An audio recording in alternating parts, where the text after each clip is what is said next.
Mlondi, what is the situation like at the moment? The situation is still tense in Newcastle because the residents and police are playing mouse and cat because the police are trying to prevent them from looting the shops around the Osizweni area. But next to me is the mayor of this municipality, Ubaba Utogotela Untutugo Mahlaba. But Mayor, thank you very much for your time. Can you briefly tell us the situation in Newcastle? We understand that yesterday there was a voice note that was calling for residents of Newcastle to protest today. Yes, yesterday we were made aware of the voice note which called for the people of Newcastle to protest. But together with that voice note, there was another one which was inviting residents to bring their CVs so that when they participate in this march, then they will get jobs from the municipality, which was very misleading, and it's unfortunate. Because we'll expect that if there are any leaders, whether they are leading the community, civic organizations, etc., they should be responsible. What we saw today in some areas where leaders, in their full, because they call themselves leaders, in their full view, they were just looking at young kids, school kids, looting shops. They gave them alcohol, drugs, so that they can loot shops. But what also is the positive part of on the other side is that many members of the community refused to participate in this because, one, they said these are not genuine concerns of the community. Load shedding has nothing to do with the municipality. It's a national problem which the president has been speaking about. There is nothing also called water shedding, as they were alluding to. There is nothing of sort like they made mention of 91 interns were expelled. That all of it is propaganda. And the question is now, when you push such propaganda, what is your aim?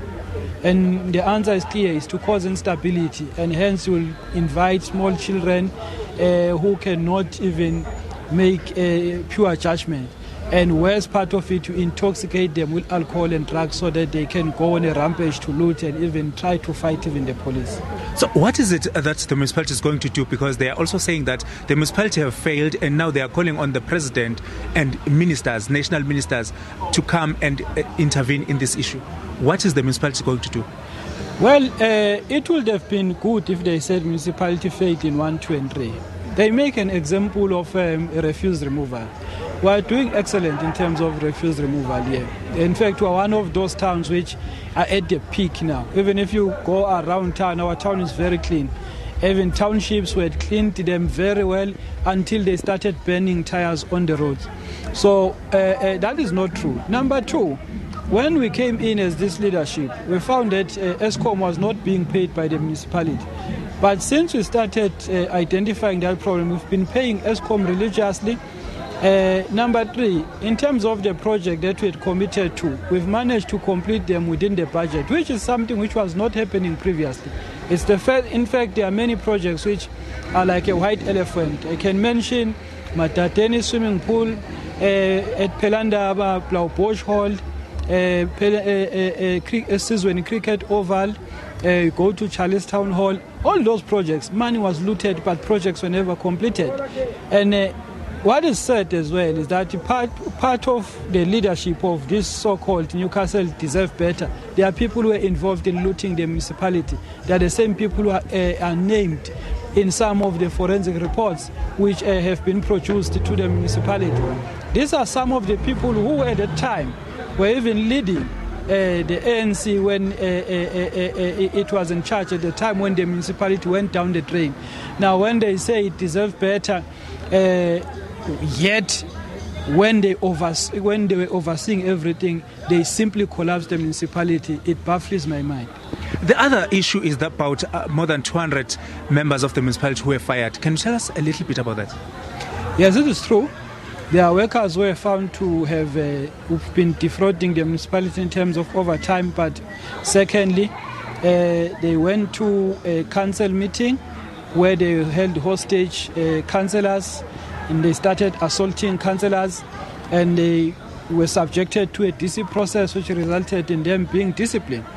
And you see, some people, when you talk about this, they say, but 213 is too much. But if 213 people are committing fraud and their sanction is dismissal, then you must not look at the number, because one of the commitments as government that we've made is to root out corruption. How do you go outside and explain that you've noticed corruption and fraud, but you did nothing about it? So we are not apologetic about that decision, but at the same time, there are processes which are being followed by those who have lodged appeals that will be followed. If they succeed, they succeed. If they don't succeed, they don't succeed. Thank you very much, sir. Thank you. There was the mayor of Newcastle, Ubaba Dogotela. Umahla basically is briefing us in relation to the issues around this protest, especially that even the members that are are part of this team that is protesting, it's because they were fired by the municipality for their wrongdoing. Back to you in studio. So much for that. And let's move over to this